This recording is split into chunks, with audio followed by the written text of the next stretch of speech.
আসসালামু আলাইকুম, hey lovely viewers, welcome back to my channel. আজকে শেয়ার করছি ডিম আর সুজি দিয়ে লেয়ার বরফি। আর লেয়ার বললাম এজন্য যে এটা দুটো লেয়ারে ভাগ করা, একটা হচ্ছে আপনার রঙিন আর একটা হচ্ছে সাদা। আর খুবই মজাদার, খুবই অল্প সময়ে আর খুব অল্প কিছু উপকরণেই বানানো যাবে। তাই ভিডিওটি না টেনে পুরোটা দেখবেন। অতিথি আপ্যায়নে বা যে কোনো অনুষ্ঠানে এটা কিন্তু খুব সহজেই করে নিতে পারবেন আর প্রশংসাও পাবেন আশা করি। তো চলুন শুরু করি। প্রথমে আমি এখানে একটা বোল নিয়ে নিয়েছি, বোলের মধ্যে হাফ কাপ সুজি নিয়ে নিয়েছি, একটা ডিম ভেঙে নিচ্ছি, তারপরে একটা স্প্যাচুলা দিয়ে একটু মিশিয়ে নিব। আর আপনারা প্রয়োজন অনুযায়ী বেশি কম নিতে পারেন ইনগ্রিডিয়েন্টসগুলো আর কি। এরপরে এখানে 1 কাপ দুধ নিয়ে নিয়েছি, আর দুধটা দিয়ে আমি আবারও একটু ভালোভাবে মিশিয়ে নিচ্ছি।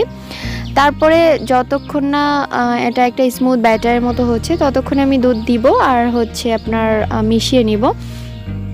আর এখানে আমি আজকে আস্ত চিনিটা ব্যবহার না করে আমি চিনির শিরাটা ব্যবহার করছি। তো ওটা কোনো ফ্যাক্ট না যে চিনির শিরা দিতে হবে বা চিনি দিতে হবে, এমন কিছুই না। আপনার হাতের কাছে যেটা যেমন থাকবে সেটা তেমন করে দিলেই হবে।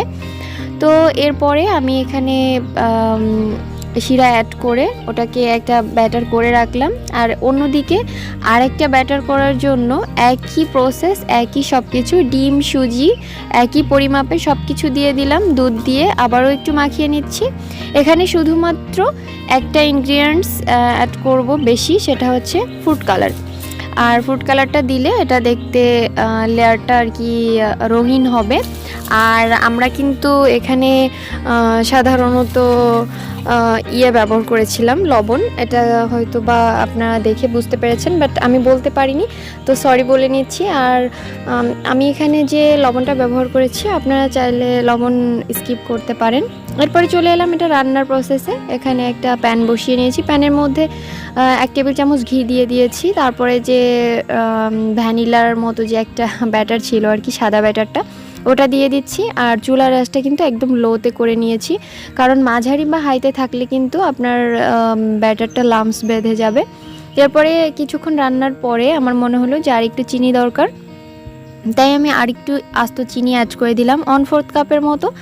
তো এরপরে আবারও নেড়ে চেড়ে আর এই সুজির গায়ের পানিটা পুরোটা শুকিয়ে ফেলছি। আসলে এটা সম্পূর্ণই আমার প্রসেসে, মানে আমার টেকনিকে আমি রান্না করছি। আপনারা অন্য কোনো টেকনিক জানা থাকলে সেটা ইউজ করতে পারেন, কোনো সমস্যা নেই।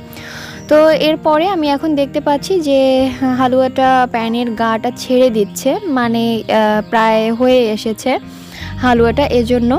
তো এই সসপ্যানের গাটা যখনই ছেড়ে দিবে তখনই আপনি চুলাটা অফ করে দিবেন।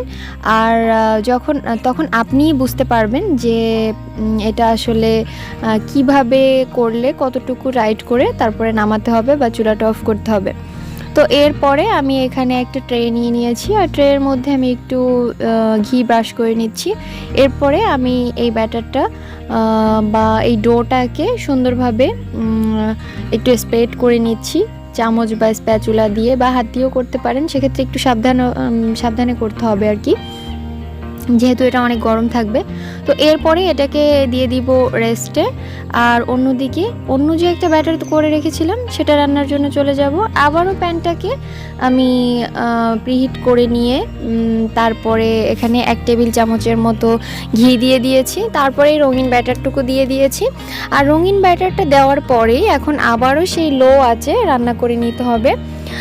আর এখনই বলে রাখছি, যারা এখনও আমার চ্যানেলটিকে সাবস্ক্রাইব করেনি প্লিজ সাবস্ক্রাইব করবেন, আর যারা করেছেন তাদেরকে অসংখ্য ধন্যবাদ। তো সবসময় আমার ভিডিওর ডেসক্রিপশন বক্সটা ফলো করবেন, কারণ ওখানে আমি আমার ভিডিওতে স্কিপ হওয়া কোনো কথা বা কোনো কিছু মানে উপকরণগুলো লিখে রাখি, ফেসবুক পেজ আর গ্রুপের লিঙ্ক দিয়ে রাখি। তো এতক্ষণে আমার এই ব্যাটারটাও রান্না করা হয়ে গিয়েছে। এখন প্যানের গা ছেড়ে দিয়েছে, চুলা অফ করে জাস্ট নিয়ে এলাম। আর সেই ট্রেতে সেখানেই ওই লেয়ারের উপরে এই রঙিন লেয়ারটা দিয়ে দিচ্ছি। এরপর একটু সমান করে নিচ্ছি, একটু ঠান্ডা হতে দিচ্ছি। আর এরপরে আমি একটা নাইফের সাহায্যে চারপাশটা একটু কেটে নিচ্ছি, মানে অসমান অংশগুলো, এগুলো কিন্তু আবার ফেলে দিবেন না, খাওয়াই যাবে। আর এখানে চাইলে গরম মশলা ইউজ করতে পারেন, বাট আমি করিনি, কারণ আমার কাছে গরম মশলার ঘ্রাণটা ভালো লাগে না, তাই তো এরপরে আমি এখানে বরফির শেপে কেটে নিব।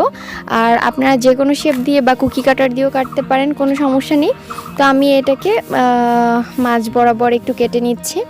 আর কাটার পরে আমি এটাকে আবারও বরফির শেপ দিয়ে নিচ্ছি।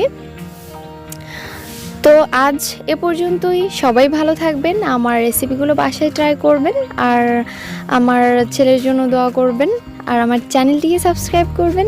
লাইক আর শেয়ার করতে কি বলে দিতে হবে? অবশ্যই না, লাইক আর শেয়ার করবেন। আর আপনাদের মূল্যবান টাস্ক যেন আমার সাবস্ক্রাইবারকে আরও বাড়িয়ে দেয়, তাই অবশ্যই সাবস্ক্রাইব করবেন। আল্লাহ হাফিজ।